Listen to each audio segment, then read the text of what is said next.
Hello guys, ito na naman ang aming na-harvest itong araw na ito sa aming munting bakuran.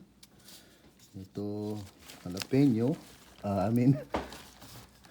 halo-halo na yan, sili, tabasco, may konting jalapeno. Ayan, marami yan.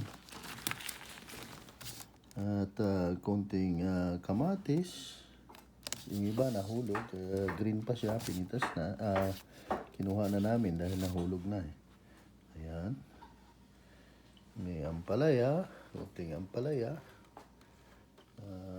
Sari-saring mga talbos. Dahon ng sili. May konting alugbati. Ilang piraso ng ampalaya. Merong patola na kasalukuyan na ginagawang para sa pagkain namin ng tanghalian.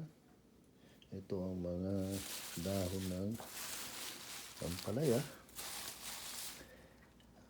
Ayan.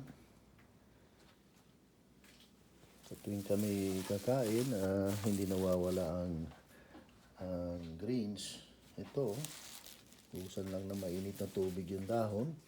Lagyan ng kamatis, sibuyas, bagoong, alamang, o kaya konting patis.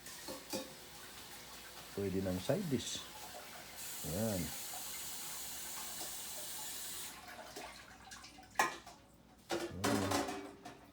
Malaking na itutulong ito mga gulay na ito sa pagpapababa ng BP at saka ang blood sugar.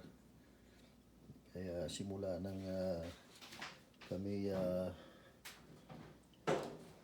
na aanin ng mga gulay sa aming bakuran, hindi nawawala araw-araw ang gulay sa aming menu sa pang-araw-araw. Ayan po.